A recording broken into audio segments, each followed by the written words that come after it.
জামুরিয়া থানার কেন্দাফাড়ি এলাকায় পলাশিয়া গ্রাম পঞ্চায়েতের পাশে এক বিস্তীর্ণ এলাকায় প্রায় 30 ফুট গভীরতা ধসের ঘটনায় চাঞ্চল্য এলাকায়।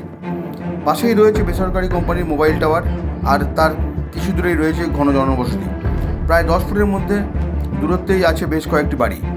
আর হঠাৎ করেই শুক্রবার সকালে এই ধসের ঘটনায় আতঙ্কিত হয়ে পড়েছেন এলাকার বাসিন্দারা। স্থানীয়দের দাবি, এই এলাকাটি 1996 সালে ধস কবলিত এলাকা হিসাবে ঘোষণা করেছে আসানসোল দুর্গাপুর উন্নয়ন পর্ষদ। তারপর দীর্ঘ সময় পেরিয়ে গেলেও এলাকাবাসীদের পুনর্বাসনের জন্য কোনো উদ্যোগ গ্রহণ করা হয়নি। আর এরপরই বারংবার ধসের ঘটনা ঘটায় আতঙ্ক আরও ভয়াবহ হয়েছে। স্থানীয়দের অভিযোগ, গত 5 বছরে 5 থেকে 6 বার অনবরত ধসের ঘটনা ঘটেই চলেছে, কিন্তু কোনো রকমের হেলদোল নেই ইসিএল কর্তৃপক্ষের।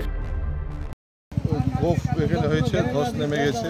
একটা পুরনো খাদান ছিল ব্রিটিশ আমলে, সেটাই ওইখানে ভালো করে ফিলিং হয়নি। এটা প্রায় অনেক আগে থেকে প্রায় কিছু না কিছু এখানে ধস নামতেই থাকে। অনেকবার কমপ্লেন করা হয়েছে। 50-100 কিলোমিটার সারাউন্ডিং, 50 মিটারের সারাউন্ডিংয়ে বহুবার গোফ হয়েছে।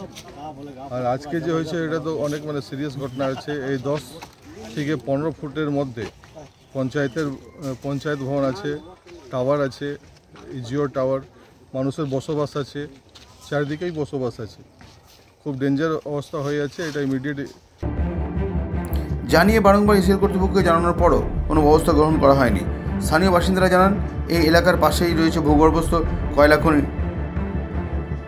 নিচে থেকে বিস্তীর্ণ এলাকায় কয়লা বের করে নেওয়ার পর সেই সকল এলাকায় বালি দিয়ে ঠিকমতো ভরাট না করায় এই ধরনের ঘটনা ঘটতে থাকে বলে দাবি করেছেন তারা।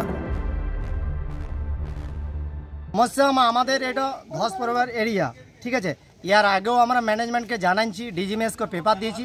আমরা খাদানের নিচেও ইনকোয়ারি করতে গেছি। ম্যানেজমেন্ট প্রমোশন চাইছে, সবসময় প্রমোশন করে প্রোডাকশন করছে, প্রোডাকশন করে নিজের প্রমোশন নিয়ে চলেছে।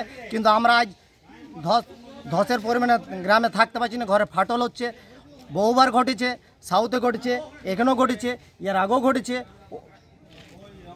ওইদিকে একটা ভিখারি ধাওয়া আছে, সেখানেও ঘটেছে। ম্যানেজমেন্ট কোনো অ্যাকশন নেয় না, সবসময় চাইছে প্রোডাকশন করে আমি নিজের প্রমোশন নিয়ে বেরিয়ে যাব। বলছি কি এখানে কি কত দূরে? বরাবরই কুলডাঙ্গায় ধস বরাবরই ধস নামছে। এই কিছুদিন আগে এখানে ধান নামলো, স্কুলটার পিছনে ধস নামলো, বরাবরই ধস নামছে। চারিদিকেই ধস, কুলডাঙ্গা আরও চারিদিকে ধস, আর কুলডাঙ্গায় মাঝে আসে। মাঝে যে কোনো সময় কুলডাঙ্গা গ্রামটা ধসে নেমে যেতে পারে। লোকজন কি চাইছেন? হ্যাঁ, লোকজন চাইছে আমাদের গ্রামটা উঠিয়ে দেওয়া হোক, পুনর্বাস। হ্যাঁ, পুনর্বাসন দেওয়া হোক, কোথাও আমাদের জায়গা দিয়ে পর ঘর করে দেওয়া হোক। আজকে তো বললো বাইরে আছে, এজেন্ট সাহেবকে ফোন করলে বলে বাইরে আসি, আমাদের সিকিউরিটিকে এসছে আর কি দেখার জন্য। আমরা তো বরাবরই চাইছি গ্রামটাকে উঠিয়ে দেওয়া হোক। তাদের দাবি, ইসিএল কর্তৃপক্ষের উদাসীনতার কারণে এ ধরনের ঘটনা ঘটেই চলেছে। পঞ্চায়েতের কার্যালয়ের পেছনেই 30 ফুট গভীরতায় পঞ্চায়েতের কার্যালয়ের 10 ফুট ব্যাসার্ধে ধসের ঘটনাটি ঘটেছে। গ্রামবাসীরা এই ধসের কাছে গিয়ে অনেকে লক্ষ্য করেন যে নিচে পাথরের স্তর থেকে এর গভীরতা আরও দীর্ঘ হয়েছে। তারা দাবি করেছেন, এই ধসের ঘটনা নিয়ে কোনো ব্যবস্থা গ্রহণ না করলে আগামীতে আরও বড় আকারে ধস নিতে পারে। স্থানীয় এলাকায় জনবসতির মাঝেও ধসের ঘটনা এখানে ঘটেছে, যা নিয়ে আতঙ্কিত এলাকাবাসী। স্থানীয়দের দাবি, অবিলম্বে তাদের পুনর্বাসনের ব্যবস্থা করা হোক।